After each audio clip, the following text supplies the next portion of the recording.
City যাবি, সেখানে নির্বাচনের মধ্যে আপনাদেরকে কলঙ্ক ইতিহাস রচনা করেছে। এরপরে আপনাদের বুঝেছে না ফ্যাসিস্টের বিরুদ্ধে ইসলামী আন্দোলনের ভূমিকা কি ছিল, অবস্থান কি ছিল। মিথ্যা বলে দিনকে রাত্র পালাবেন না, এর থেকে ফিরে আসবেন, এটা আপনাদেরকে অনুরোধ করছি। এনি সাহেব বিএনপি, সে আজকে বক্তব্য রেখেছেন অত্যন্ত আপত্তিকর। সেখানে আমাদের ব্যাপারে ভণ্ড শব্দ ব্যবহার করে, সেখানে সে ব্যবহার করে আমরা কি ফ্যাসিস্টের সহযোগী ছিলাম।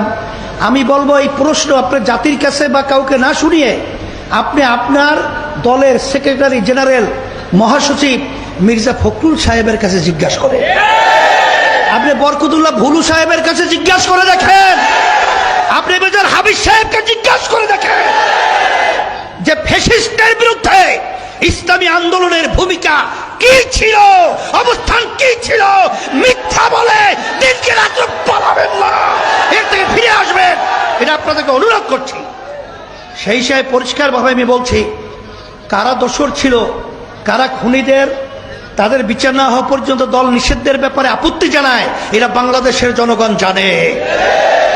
জুলাইয়ের চেতনা কি, এটা আপনারা ভার্সিটি যাবি, সেখানে নির্বাচনের মধ্যে আপনাদেরকে কলঙ্ক ইতিহাস রচনা করেছে। এরপরে আপনাদের বুঝেছে না। এই জন্য আমি বলবো, যদি এখন আপনাদের এই বক্তব্য থেকে, যদি আপনাদের এই মন মানসিকতা থেকে এখনো যদি ফিরে না আসেন, আর কতদিন মায়ের কোল খালি হবে, আর কতদিন আমাদের দেশের টাকা বিদেশে পাচার হবে, আর কতদিন এই দেশের মানুষ লক্ষ লক্ষ মিথ্যা কেসের মাধ্যমে তাদের সংসার ধ্বংস হবে, এটা বাংলাদেশের জনগণ দেখতে চায় না। এর পরিবর্তনের জন্যই আমরা আওয়ামী লীগ দেখেছি, বিএনপি দেখেছি, আমরা জাতীয় পার্টি দেখেছি, কিন্তু আমরা ইসলাম দেখি নাই।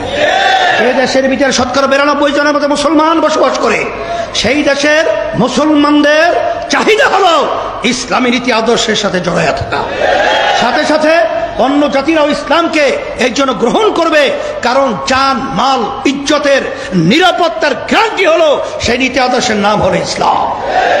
প্রায় ৯২টা মতো দেশে পিআর পদ্ধতি রয়েছে। অনেকে বিভিন্ন প্রশ্ন করে, নেপাল বিভিন্ন জায়গায় পিআর পদ্ধতি ভঙ্গুর সরকার তৈরি হয়। আমরা বলবো যে যারা পিআর অ্যাপ্লাই করেছে, তারা এই পিআর থেকে কি কোনো দেশ ফিরে আসছে? আসে তো নাই।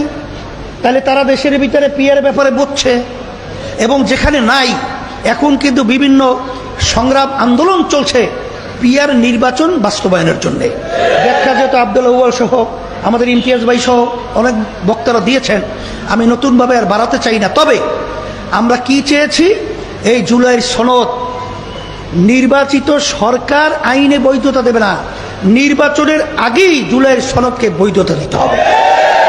আমরা কি বলেছি, জুলাই সনদের মধ্যে এই যে পিলখানা যে হত্যা হলো, এই হত্যাটা পিলখানার সেই জুলাই সনদের ভিতরে আসতে হবে।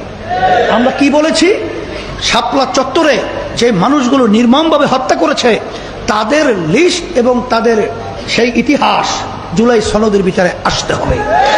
আচ্ছা, জুলাই সনদের ব্যাপারে যদি এখানে আইনি ভিত্তি বা স্বীকৃতি তৈরি না হয়, যারা জুলাই অভ্যুত্থানে আমরা রাস্তায় ছিলাম, বর্তমান সংবিধান অনুযায়ী যদি বিচার হয়, সেখানে কিন্তু এক পর্যায়ে ফাঁসি পর্যন্ত ওই আইনে লেখা আছে। তাহলে সেখানে আপনারা যেহেতু জুলাই সনদের ভিত্তি আপনারা চান, তাইলে নির্বাচনের পরে কেন আগে দিতে সমস্যাটা কোথায়? এটা দিতে হবে, এটা আমাদের দাবি, অযৌক্তিক না, যৌক্তিক দাবি। একটা দল কিন্তু আমাদের বিরুদ্ধে তারা বলা শুরু করেছে আমরা নির্বাচনকে পিছিয়ে দেওয়ার জন্য এবং বিভিন্ন ষড়যন্ত্র করছি বন্ধ করার জন্য। নাউজুবিল্লাহ। আমরা যদি এই বিচার সংস্কার আমরা পাই, তাইলে তো আপনি যদি ফেব্রুয়ারিতে না, ডিসেম্বর না, কালকে নির্বাচন দেন, আমাদের কোনো আপত্তি নেই। কিন্তু এতগুলো মানুষ জীবন দিল, এতগুলো মা সন্তান হারালো, এতগুলো মানুষ পঙ্গু হলো, এতগুলো মানুষ চক্ষু হারালো, তাদের একটা চেতনা নাই, তাদের একটা চাহিদা নাই যে এই দেশের মধ্যে মৌলিক রাষ্ট্রীয় সংস্কার হবে, এবং খুনিদের বিচার হবে এবং টাকা পাচারকারীদের বিচার হবে। কিন্তু দুঃখ সহকারে বলতে হয়, যখন আমরা নির্বাচন পদ্ধতি 53 বছর যেভাবে দেখেছি, সেই নির্বাচনের পদ্ধতি আমরা কি দেখলাম? দিনের ভোট রাত্রের ভিতরে বাক্সে ঢুকানো। আমরা কি দেখলাম? সেন্টারকে দখল করে সাধারণ মানুষের ভোট দেওয়ার সুযোগটা দেয়া হয় নাই। এই পদ্ধতিতে যদি আবার নির্বাচন হয়, তাহলে আমাদের দেশের মৌলিক পরিবর্তন হয়?